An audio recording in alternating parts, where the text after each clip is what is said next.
Hi,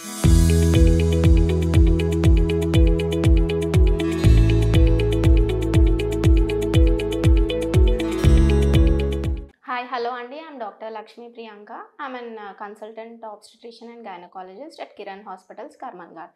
ఇవాళ మనం ovulation అంటే ఏంటి, ఓవ్యులేషన్ ఎప్పుడైతే ప్రెగ్నెన్సీ వచ్చే ఛాన్సెస్ ఉంటాయి, అది ఎప్పుడు క్యాల్కులేట్ చేసుకోవాలి, ఎలా క్యాల్కులేట్ చేసుకోవాలి అనేది తెలుసుకుందాం. ఇదంతా తెలుసుకునే ముందు ఫస్ట్ ప్రెగ్నెన్సీ ఎలా వస్తుంది అనేది తెలుసుకుందాం. సో ఇది యూట్రస్ అండి, అంటే గర్భాశయం. ఇవి ఓవరీస్, అండాశయం. వీటిని కనెక్టింగ్ ట్యూబ్స్ ఉంటాయి అన్నమాట. సో ఓవ్యులేషన్ అంటే ఈ అండాశయం నుంచి ఎగ్ రిలీజ్ అయ్యేదాన్ని ఓవ్యులేషన్ అంటాం. సో ఈ ఎగ్ రిలీజ్ అయినప్పుడు ఇది ట్యూబ్లోకి వస్తుంది. సో కింద నుంచి భార్యాభర్త కలిసినప్పుడు స్పర్మ్ అనేది పైకి స్విమ్ చేసి ట్యూబ్లోకి వచ్చి మన ఎగ్ తోటి కలిసినప్పుడు ఫర్టిలైజేషన్ అయ్యి ఎంబ్రియో ఫామ్ అయ్యి అది యూట్రస్కి అతుక్కుంటుంది అనమాట ఈ భాగంలో. సో ఇదంతా ప్రాపర్గా జరిగినప్పుడే ప్రెగ్నెన్సీ వస్తుంది. సో ఓవ్యులేషన్ అనేది ఎప్పుడు అవుతుంది? సో ఓవ్యులేషన్ అనేది మంత్లీ వన్స్ అవుతుంది. ఇది ఎప్పుడు అవుతుంది అంటే ఆన్ ద 14th డే, అంటే ప్రాపర్గా మన సైకిల్ లెంత్ అనేది మనకు తెలియాలి. దీన్ని క్యాల్కులేట్ చేసుకోవడానికి మీరు పీరియడ్స్ ఎప్పుడు వస్తున్నాయి అనేది ఒక 3 months పాటు అబ్జర్వ్ చేస్తూ ఉండాలి. సో ఫస్ట్ మనకి పీరియడ్ అంటే బ్లీడింగ్ అయినది ఫస్ట్ డే అనమాట. సో మళ్ళీ మనకి నెక్స్ట్ పీరియడ్లో ఫస్ట్ బ్లీడింగ్ ఎప్పుడు అవుతుందో ఈ బ్లీడింగ్కి ఆ బ్లీడింగ్కి మధ్యలో ఉన్న gap is the length of your menstrual cycle. So ఇది యావరేజ్గా 3 months మనం కంటిన్యూస్గా ప్రాపర్గా అబ్జర్వ్ చేస్తే మనకి మన సైకిల్ లెంత్ అనేది కరెక్ట్గా తెలుస్తుంది. ఇది ఫిజియోలాజికల్ మెకానిజం కాబట్టి కరెక్ట్గా డే టు డే అవ్వదు. సో 3 months పాటు మనం అబ్జర్వ్ చేస్తే మన సైకిల్ లెంత్ అనేది మనకు అర్థమవుతుంది. సో ఫర్ సపోజ్ మీకు January 1st పీరియడ్ వచ్చింది. సో నెక్స్ట్ మీకు Feb 1st వస్తుంటే then first cycle length is 31 days. So అట్లా 2-3 months క్యాల్కులేట్ చేసుకొని దీని యావరేజ్ తీసుకుంటే అది ఎన్ని డేసో అది మీ cycle length. So for suppose మీది 28 days సైకిల్ ఉంది. సో అట్లాంటప్పుడు ఓవమ్ అనేది ఎప్పుడు రిలీజ్ అవుతుంది అంటే ఎగ్ అనేది ఎప్పుడు రిలీజ్ అవుతుంది అంటే on the 14th day.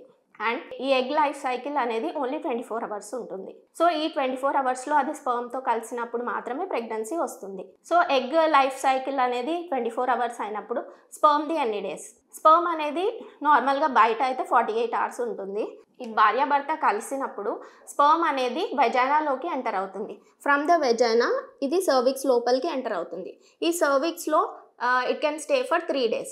So ఈ 3 days మనం ఎగ్ రిలీజ్ అయిన 3 days ముందు అండ్ 1 day తర్వాత వరకు మనకి ఫర్టిలైజేషన్ అయ్యే ఛాన్సెస్ ఉంటాయి. ఫర్ సపోజ్ 28 days సైకిల్లో మీకు ఎగ్ రిలీజ్ అయ్యేది 14th day.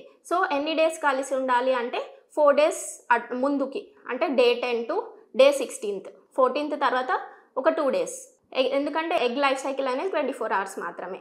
So for 28 days of cycle day 10 to day 15 కలిసి alternate day or continuously you have to be together.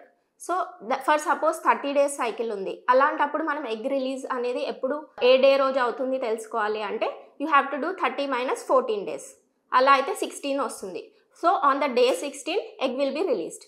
So దానికి ఒక 3 to 4 days ముందు అండ్ 1 day తర్వాత, అంటే day 12 to day 17 you have to be together.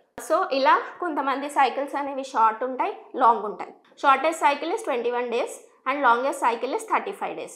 So according to your cycle మీరు ఎప్పుడు egg release అవుతుంది calculate చేసుకోవాలి అంటే మీ సైకిల్ లెంత్ -14 days చేస్తే ఏ నెంబర్ అయితే వస్తుందో ఆ డేట్ రోజు ఎగ్ రిలీజ్ అవుతుంది. సో ఎగ్ రిలీజ్ అయిన ఒక 3 to 4 days ముందు అండ్ 1 day తర్వాత ఈ పీరియడ్ అనేది మీరు పెట్టుకుంటే this is a fertile period. ఈ టైంలో కలిసి ఉంటే ప్రెగ్నెన్సీ వచ్చే ఛాన్సెస్ బాగా ఉంటాయి.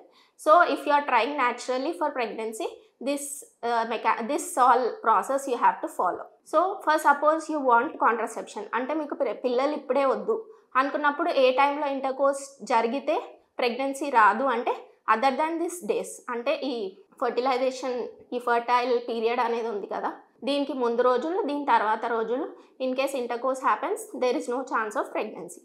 So in this way if you plan you can have a pregnancy whenever you want. Thank you.